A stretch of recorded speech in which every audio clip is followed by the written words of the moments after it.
अस्सलाम वालेकुम students chapter number 6 हम स्टार्ट कर रहे हैं। Chemical bonding. केमिकल बॉन्डिंग क्या होती है हमारे पास, इसमें हम सारी जो है वो इसकी डिटेल को डिस्कस करेंगे। डिटेल के साथ हम पढ़ेंगे इस चैप्टर में, और आगे फिर इसकी मॉडर्न थ्योरीज हैं उनको भी हम इंशाल्लाह डिस्कस करेंगे। केमिकल बॉन्डिंग जो है वो इसकी डेफिनेशन क्या है? Attractive force which holds together two और मोर एटम्स, यानी आपके पास दो या दो से ज़्यादा एटम्स हैं, वो एक दूसरे के साथ अटैच्ड हैं, यानी उनके दरमियान अट्रैक्टिव फोर्सेस है to form a large variety of compounds, जो कि मुख्तलिफ तरह के कंपाउंड्स में एग्जिस्ट करते हैं। जैसे हमारे पास एक ये एटम है और ये दोनों एक दूसरे के साथ फोर्स ऑफ अट्रैक्शन है एक ख़ास किस्म की जो इनके दरमियान होगी, जो इनको आपस में एक जोड़े रखेगी। अब हमारे पास जो है ये दोनों डिफरेंट टाइप के भी हो सकते हैं, एक तरह के भी एटम जो है वो हो सकते हैं। अब ये स्टूडेंट मिलने के बाद एक ख़ास किस्म का कंपाउंड बना देते हैं। जैसे हम पढ़ते हैं HCl। अब इसमें एक हाइड्रोजन है और एक क्लोरीन है, तो दोनों मिलकर हाइड्रोक्लोरिक एसिड एक नया कंपाउंड बन जाता है। तो इस तरह बहुत सारे एटम्स, आयंस जो है वो मिलते हैं और लार्ज वैरायटी ऑफ कंपाउंड जो है वो बन जाते हैं। आगे हमारे पास जो है वो केमिकल बॉन्डिंग की वजह क्या है, कॉज क्या है। स्टूडेंट जो केमिकल बॉन्डिंग एटम्स क्यों करते हैं, अब इसकी हमारे पास जो है वो बहुत सारी रीज़न्स भी हैं। तो हम इसको देखते हैं। पहली बात तो ये है कि जो नोबल गैसेस होती हैं, ये यहाँ पे मैंने क्वेश्चन लिखा है, why noble gases are stable. ये आप 9th क्लास से इस क्वेश्चन को पढ़ते आ रहे हैं कि वो स्टेबल क्यों होती हैं। क्योंकि स्टूडेंट जो केमिकल बॉन्डिंग है इसका ताल्लुक होता है किसके साथ? इलेक्ट्रॉनिक कन्फिग्रेशन के साथ। ये आपने याद रखना है। कोई भी एटम है अगर उसकी इलेक्ट्रॉनिक कन्फिग्रेशन स्टेबल है, स्टेबल का मतलब कि उसका जो आउटर मोस्ट शेल है या आउटर मोस्ट ऑर्बिट है S और P, अगर वो कम्प्लीटली फिल है तो इसका मतलब वो स्टेबल है। तो हम इस वजह से कहते हैं कि नोबल गैसेस जो है वो क्या होती हैं? स्टेबल होती हैं। जैसे हमारे पास हीलियम है, हीलियम के S में, अब S में आपको पता है, आपने 5th चैप्टर में पढ़ा है कि S में 2 इलेक्ट्रॉन होते हैं S ऑर्बिटल में। तो इसके पास 2 हैं, तो इसका मतलब है ये कम्प्लीटली क्या है? फिल। अब हमारे पास नियोन है। अब नियोन की अगर हम बात करें, नियोन का ये फर्स्ट पहला शेल होगा और ये वाला स्टूडेंट हम ये फर्स्ट है और ये सेकंड है। अब ये सेकंड शेल की बात करें, उसमें जो मौजूद S और P है, S में 2 इलेक्ट्रॉन आते हैं, P में 6 है। अब ये फिल है तो इसका मतलब है ये भी क्या है? स्टेबल है, नियोन गैस है। तो हमारे पास एक सिंपली जो है वो एक लाइन बन जाती है कि why noble gases are stable. तो हम इसका आंसर करते हैं they obey octet and duplet rule. अब what is octet and duplet rule? देखें, S के अंदर 2 इलेक्ट्रॉन है तो इसका मतलब है ये कौन सा रूल होगा? डुप्लेट। और P के पास कितने हैं? यहाँ पे P के पास 6 हैं, तो ओवरऑल हमारे पास कितने आ गए आखिरी शेल के अंदर? 8। तो हम इसे कहते हैं ऑक्टेट रूल। ऑक्टेट रूल होता है attaining 8 electron in valence shell. कोई भी एटम वो अपने आखिरी शेल में अगर 8 इलेक्ट्रॉन ले लेता है, गेन कर लेता है, तो हम इसे कहते हैं ऑक्टेट रूल। अगर कोई एटम 2 जो है वो इलेक्ट्रॉन अपने आखिरी शेल में ले लेता है, तो इसका मतलब है कि उसने डुप्लेट रूल को क्या किया? ओबे किया हुआ है, फॉलो किया हुआ है। तो स्टूडेंट नोबल गैसेज हैं वो हमारे पास क्या होती हैं? स्टेबल होती हैं। आगे हमारे पास एक और इम्पोर्टेंट क्वेश्चन है, वो ये है कि वाई एटम्स शो रिएक्टिविटी, या हम कहते हैं कि एटम्स जो है वो अनस्टेबल क्यों होते हैं, वो अनस्टेबिलिटी क्यों शो करते हैं। क्योंकि स्टूडेंट देखें, मैंने अभी आपको बताया कि जो नोबल गैसेज हैं उनके आखिरी जो शेल होते हैं वो फिल होते हैं कम्प्लीटली, उनके ऑर्बिटल S या P जो है वो कम्प्लीटली फिल है। तो एटम्स जो नोबल गैसेस के अलावा होते हैं उनके कम्प्लीटली फिल नहीं होते। तो फिर उन एटम्स को क्या करना पड़ता है? दूसरे के साथ जो है वो इलेक्ट्रॉन शेयर करना होते हैं, या उससे लेना होते हैं, या उसको जो है वो उन्होंने इलेक्ट्रॉन देना होते हैं। तो ये हमारे पास 3 फिर जो है वो कैटेगरीज हैं, 3 तरीके हैं, 3 वेज हैं, ये आपने याद रखना है। 3 तरीके हैं जिससे एटम्स जो है वो केमिकल बॉन्डिंग शो करते हैं। एक है वो इलेक्ट्रॉन लॉस कर सकते हैं, दूसरे नंबर पे गेन कर सकते हैं, तीसरे नंबर पे हमारे पास जो है वो शेयर कर सकते हैं। अब इससे क्या होगा? देखें, जब वो इलेक्ट्रॉन गेन करेंगे, लॉस करेंगे, या फिर जो है वो शेयर करेंगे, तो एक एटम दूसरे के साथ फिर जो है वो अटैच हो सकता है। जैसे हम कहते हैं कि एक पार्टनरशिप है कि 2 बंदे हैं वो कारोबार कर रहे हैं, तो उन्होंने एक पार्टनरशिप, एक ने कुछ पैसे दिए दूसरे वाले ने, तो उनके दरमियान एक पार्टनरशिप हो गई है, वो एक दूसरे के साथ अटैच रहेंगे। तो बिल्कुल ऐसे ही एटम्स भी जो है वो इलेक्ट्रॉन्स के ज़रिए एक दूसरे के साथ जो है वो केमिकल बॉन्ड बना लेते हैं। अब हमारे पास जो है वो लॉस, कौन से एटम्स हैं जो इलेक्ट्रॉन जो है वो लूज़ करते हैं? तो स्टूडेंट ऐसे जिनके आखिरी शेल में 3 इलेक्ट्रॉन हो, 2 हो, या 1 इलेक्ट्रॉन आ जाए, तो ये इनके आखिरी शेल में इतने अगर इलेक्ट्रॉन हो तो ये क्या करेंगे? लॉस कर देते हैं। जैसे हमारे पास इसकी बेस्ट एग्जांपल है अल्कली मेटल्स। अल्कली मेटल्स हैं, अल्कलाइन अर्थ मेटल है। अल्कली मेटल के आखिरी शेल में एक इलेक्ट्रॉन है, तो ये आसानी से लॉस कर देते हैं, क्योंकि इनको अपना ऑक्टेट पूरा करने के लिए 7 चाहिए, तो ये 7 लेंगे नहीं बल्कि एक आसानी से डोनेट कर देंगे। ऐसे ही जिनके आखिरी शेल में 2 हैं तो उनको 5 लेने पड़ने हैं। अब 5 लेना मुश्किल है, 2 इलेक्ट्रॉन देना क्या है वो आसान है, वो आसानी से 2। तो ज़्यादातर मेटल्स जो हैं वो इलेक्ट्रॉन क्या करती हैं, लॉस करती हैं। अब गेन कौन से करते हैं, नॉन मेटल्स जो है वो इलेक्ट्रॉन क्या करती हैं, गेन करती हैं। इनके आखिरी शेल में कितने इलेक्ट्रॉन होते हैं, 5, 6, 7। तो इनको अपना ऑक्टेट पूरा करने के लिए कितने इलेक्ट्रॉन चाहिए, अगर 5 होंगे तो 2 चाहिए, 5 होंगे तो 3 इलेक्ट्रॉन चाहिए। अगर 6 है इनके आखिरी शेल में तो फिर 2 इलेक्ट्रॉन चाहिए ऑक्टेट पूरा करने के लिए। अगर 7 है तो फिर 1। तो 7 किन के पास होता है, जैसे कि हमारे पास हेलोजन फैमिली है, फ्लोरीन, क्लोरीन, इन सब के आखिरी शेल में 7 इलेक्ट्रॉन है। ये 1 इलेक्ट्रॉन लेने के बाद क्या हो जाते हैं, ये स्टेबल हो जाते हैं और उससे बॉन्डिंग शो करते हैं। अब शेयर कौन से करते हैं स्टूडेंट, शेयर आमतौर पे ये हम कहते हैं कि कोवलेंट जो बॉन्ड होता है वो बनता ही इलेक्ट्रॉन की शेयरिंग से है। तो इसमें हमारे पास जो है वो नॉन मेटल जो है वो नॉन मेटल के साथ क्या होती है, अटैच होती है। आगे स्टूडेंट हमारे पास जो है वो लिथियम है। अगर हम लिथियम की बात करें, देखें लिथियम किस तरह अपना जो है वो ऑक्टेट या डुप्लेट को कंप्लीट करता है। देखें लिथियम का जो एटॉमिक नंबर है 3 है, इसका मतलब इसके पास 3 इलेक्ट्रॉन है। तो पहले शेल में 2 और दूसरे शेल में 1। अब अभी मैंने आपको बताया अगर आखिरी शेल जो है वो इसका दूसरा है तो इसके पास 1 इलेक्ट्रॉन है, तो इसका मतलब है ये आसानी से इलेक्ट्रॉन क्या कर देगा, लो। जब ये 1 इलेक्ट्रॉन दे देगा, ये इलेक्ट्रॉन इसने ख़त्म कर दिया, तो इसके पास कितने रह गए, 2। तो ये किसके करीब चला गया, ये हीलियम के। हीलियम का भी कितना एटॉमिक नंबर होता है, 2। कहते हैं कि एटम्स जो होते हैं वो अपनी स्टेबिलिटी नोबल गैसेस की तरह चाहते हैं, अपनी इलेक्ट्रॉनिक कन्फिग्रेशन नोबल गैसेस की तरह चाहते हैं, किस तरह लॉस करके, गेन करके और शेयर करके। ऐसे अगर हम मैग्नीशियम की बात करें स्टूडेंट, ये मैग्नीशियम का ये फर्स्ट जो है वो हमारे पास शेल है और ये हमारे पास सेकंड है और ये है थर्ड। अब देखें इसका पहला जो शेल है वो फिल है, इसमें 2 इलेक्ट्रॉन, दूसरे में 8 होते हैं, ये भी फिल है। तीसरे की अगर हम बात करें तो तीसरे के पास कितने इलेक्ट्रॉन हैं, 2। तो मैंने अभी आपको बताया कि अगर किसी के पास 1 है, 2 है या 3 है तो वो इलेक्ट्रॉन क्या कर देते हैं, लॉस। तो इसने इलेक्ट्रॉन लॉस कर देना है। तो अब इलेक्ट्रॉन जब ये देगा तो इस पर चार्ज आ जाएगा पॉजिटिव, मतलब ये बन जाएगा मैग्नीशियम +2। अब ये इस पर चार्ज आ गया तो इसका मतलब है कि मैग्नीशियम जो है वो कैटाइन की फॉर्म में आ गया। तो ये इलेक्ट्रॉन लॉस करने के बाद अब इसके पास कितने इलेक्ट्रॉन बचे, 10। 8 और 2 10, तो ये नियॉन के पास चला गया। अगर हम बात करें फ्लोरीन की, फ्लोरीन के जो है वो आखिरी शेल इसका दूसरा ही होता है, ये फर्स्ट है और ये सेकंड है। तो इसमें हमारे पास देखें कि यहाँ पे पी में कितने आते हैं इलेक्ट्रॉन, 6, तो यहाँ पे कितने हैं, 5। तो इसका मतलब है इसको क्या करना होगा, 1 इलेक्ट्रॉन लेना होगा। तो ये इलेक्ट्रॉन एक्सेप्ट करता है। देखिए मैंने आपको बताया कि अगर किसी के पास 5, 6 या 7 इलेक्ट्रॉन है तो वो एक्सेप्ट करेगा। तो इसके पास टोटल 7 हैं, 2 और 5 कितने हो गए, ये 7 हो गए। तो 8वां इसको इलेक्ट्रॉन चाहिए। तो ये इलेक्ट्रॉन लेने के बाद फ्लोरीन जो है वो एनाइन की फॉर्म में आ जाता है। लेकिन आप देखें जब इसके पास इलेक्ट्रॉन 10 हो जाएंगे तो ये नियॉन के पास चला गया ना। तो एटम्स जो होते हैं वो अपने इलेक्ट्रॉनिक कन्फिग्रेशन जो है वो नोबल गैसेस की तरह चाहते होते हैं, इस वजह से जो है वो केमिकल बॉन्डिंग शो करते हैं। तो ऑक्टेट रूल जो है आई होप कि यहाँ पे समझ आ गया, ऑक्टेट और डुप्लेट रूल जो है वो किस तरह एटम जो है वो सेटिस्फाई होते हैं। अब मैं आपको 1-2 एग्जांपल से यहाँ पे स्टूडेंट समझाता हूँ कि जो NaCl है, अगर हम इसकी बात करें, सोडियम का कितना होता है, एटॉमिक नंबर 11 होता है ना। तो इसके आखिरी शेल में 1 इलेक्ट्रॉन है, तो ये अपना 1 इलेक्ट्रॉन मुकम्मल तौर पर इसको दे देता है। तो अब देखें इसके फिर आखिरी शेल में कितने इलेक्ट्रॉन बच गए, इसके पास 8 बच जाते हैं। सोडियम के पास जो है वो 8 आखिरी शेल में। तो इधर क्लोरीन की बात करें, क्लोरीन के पास 7 है, तो जब ये 1 ले लेता है तो इसके पास भी कितने हो गए, 8। तो 8 ही इसके पास हो गए और 8 ही इसके पास इलेक्ट्रॉन। तो इन्होंने ऑक्टेट को क्या किया, वो फॉलो। अगर हम इस तरह बात करें CH4 की स्टूडेंट, ये ऐसे होगा, ऐसे, ये स्ट्रक्चर है इसकी। तो यहाँ पे क्या होगा कि कार्बन के आखिरी शेल में 4 इलेक्ट्रॉन है, कार्बन 1 इलेक्ट्रॉन कोवलेंट बॉन्ड के जरिए एक इधर शेयर करेगा, एक यहाँ पे और एक, चारों शेयर कर दिया। हाइड्रोजन भी अपना 1 इलेक्ट्रॉन ऐसे, इसको मैं डॉट क्रॉस से शो कर रहा हूँ। तो ये भी इधर। अब देखें ये कार्बन के कितने हो गए, 2, 2 4, 2 6, 2 8। अब ये देखें ये कहेगा ये मेरा ऑक्टेट पूरा है, कार्बन के 8 हो गए, क्योंकि दूसरों ने इसके साथ शेयर किया हुआ है। तो ये समझेगा ये भी मेरे हैं, ये भी दोनों मेरे इलेक्ट्रॉन है, ये भी, ये भी। अब अगर हम हाइड्रोजन की बात करें, हाइड्रोजन डुप्लेट को फॉलो कर रहा है, कैसे।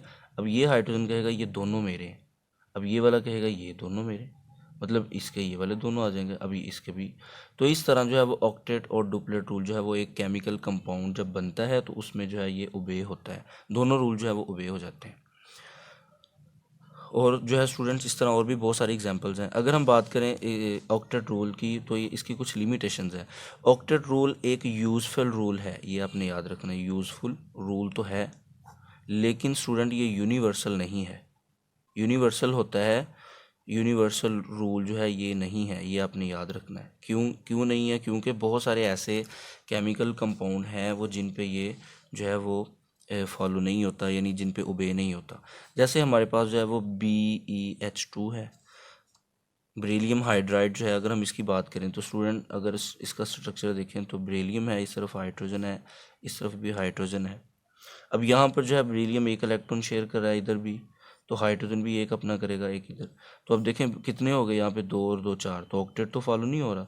यानी ओवरऑल बेरिलियम के कितने हुए, 4।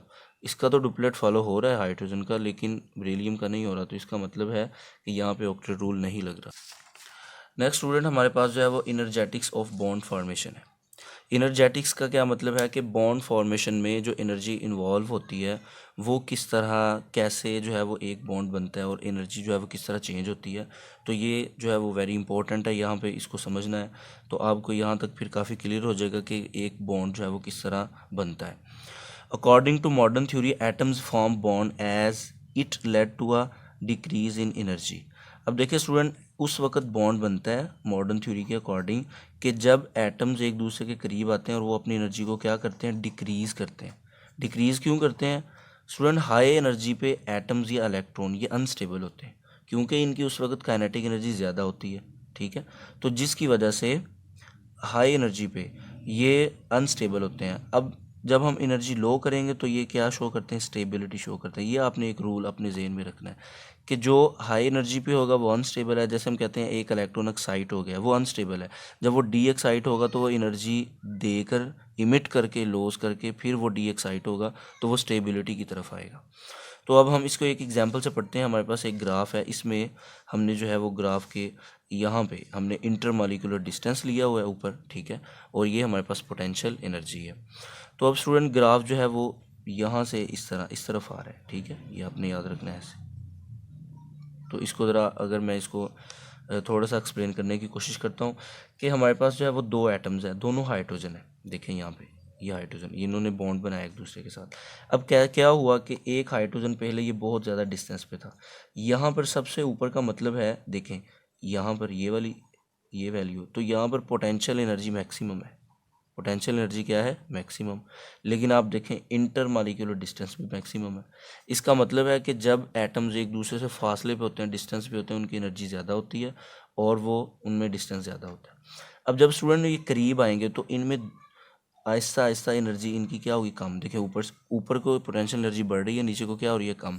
तो पोटेंशियल एनर्जी इनकी डिक्रीज़ होगी। तो यहाँ पे आ गए, अब यहाँ पे और डिक्रीज़ हो जाएगी, यहाँ पे सबसे कम इनकी एनर्जी आ जाएगी। अब स्टूडेंट इनमें 2 तरह की फोर्स पैदा होती हैं जब ये एटम्स एक दूसरे के करीब। एक होती है अट्रैक्टिव, एक होती है रिपल्सिव। अट्रैक्टिव फोर्सेस किसके दरमियान होती है, यानी इसका न्यूक्लियस इसके इलेक्ट्रॉन को अट्रैक्ट कर रहा है। अब इसका न्यूक्लियस भी इसके इलेक्ट्रॉन को क्या कर रहा है, अट्रैक्ट। तो इसका मतलब है इनमें अट्रैक्टिव फोर्सेस भी हैं और इनमें रिपल्सिव भी हैं। रिपल्सिव फोर्सेस कैसे हैं कि इसका जो न्यूक्लियस है वो इस न्यूक्लियस को, पॉजिटिव पॉजिटिव को क्या करेगा, रिपेल। इसका इलेक्ट्रॉन इस इलेक्ट्रॉन को भी क्या करेगा, रिपेल करेगा। तो दोनों फोर्सेस हैं। अब बॉन्डिंग कैसे, यानी बॉन्ड कैसे एक दूसरे के करीब कैसे आते हैं, उस वक्त आते हैं जब अट्रैक्टिव फोर्सेस डोमिनेट आ जाए। अट्रैक्टिव फोर्सेस क्या आ जाए, डोमिनेट। अब देखिए ग्राफ शो कर रहा है कि जैसे जैसे ये एक दूसरे के करीब आ रहे हैं तो पोटेंशियल एनर्जी कम हो रही है। तो इंटरमॉलिक्यूलर डिस्टेंस, पीछे को देखें, इस तरफ इंटरमॉलिक्यूलर डिस्टेंस इंक्रीज हो रहा है, तो इस तरफ कम हो रहा है, तो हम पीछे को आ रहे हैं ऐसे ऐसे। हम एक ऐसे पॉइंट पे आ गए जहाँ पर एटम्स बिल्कुल एक दूसरे के साथ लग गए, करीब हो गए। अब इनके दरमियान जो है ये बॉन्ड, अब इससे मज़ीद ये करीब नहीं हो सकते। तो इन दोनों न्यूक्लियस के दरमियान जो डिस्टेंस होगा हमारे पास टोटल सारा, उसे हम जो है वो PM से शो करते हैं। यहाँ पर हाइड्रोजन हाइड्रोजन के दरमियान में वो 75.4 पिकोमीटर है। अब ये पॉइंट जो है ये बिल्कुल लास्ट पॉइंट है, यहाँ से एटम्स एक दूसरे से मज़ीद करीब नहीं हो सकते। अब अगर हम इनको करीब करने की कोशिश करें तो क्या होगा, ये उलट हो जाएगा कि यानी ये अगेन एक दूसरे, देखें दोबारा अगेन ऊपर को, मतलब कि दोबारा एक दूसरे से डिस्टेंस पे आना शुरू हो जाएंगे, एनर्जी फिर बढ़नी शुरू हो जाएगी। यानी इस तरफ पहले एनर्जी ज़्यादा थी तो कम हुई, यहाँ पे सबसे मिनिमम एनर्जी है, ये मिनिमम पॉइंट है। ये वाला मैक्सिमम था ना, तो ये वाला मिनिमम है। यहाँ पे इनमें डिस्टेंस सबसे कम, एनर्जी इनकी सबसे कम, और ये स्टेबल हैं और इनके दरमियान जो वो बॉन्ड बन चुका है। अब अगर मज़ीद कम करने की कोशिश करेंगे तो कम नहीं होगा, बल्कि क्या होगा, वो एक दूसरे को रिपेल करेंगे और फिर दोबारा अपनी एनर्जी को बढ़ा देंगे और डिस्टेंस पे चले जाएंगे, तो बॉन्ड ख़त्म हो जाएगा। तो इसका मतलब है जो एनर्जी कम करने के लिए यानी यहाँ से रिलीज़ हुई है एनर्जी, वही एनर्जी अगेन जो है वो गेन करेंगे, ठीक है, वो एनर्जी गेन करेंगे और फिर दोबारा मैक्सिमम एनर्जी पे चले जाएंगे और लार्ज डिस्टेंस पे चले जाएंगे और बॉन्ड ख़त्म हो जाएगा। तो आई होप कि यहाँ तक आपको क्लियर हो गया होगा। अब अगर अट्रैक्टिव फोर्सेस डोमिनेंट आती है तो क्या होता है, देखिए जब अट्रैक्टिव फोर्सेस डोमिनेंट आ जाएँ तो ये एक दूसरे के करीब आ जाएंगे, जुड़ जाएंगे, तो हम कहेंगे स्टेबिलिटी इंक्रीज़ हो जाएगी, केमिकल बॉन्ड बन जाएगा और पोटेंशियल एनर्जी जो है वो यहाँ पे कम हो जाएगी, क्योंकि कौन सी फोर्स डोमिनेंट आई, अट्रैक्टिव। रिपल्सिव फोर्स डोमिनेंट आ जाए तो इसका क्या मतलब है कि पोटेंशियल एनर्जी इंक्रीज़ हो गई, पोटेंशियल एनर्जी इनकी इंक्रीज। देखें रिपल्सिव फोर्स का मतलब है ये एक दूसरे को दूर फेंक रहे हैं यहाँ पे, तो इनकी पोटेंशियल एनर्जी इंक्रीज होगी, सिस्टम अनस्टेबल की तरफ जाएगा और बॉन्ड जो है वो इनके दरमियान नहीं बनेगा।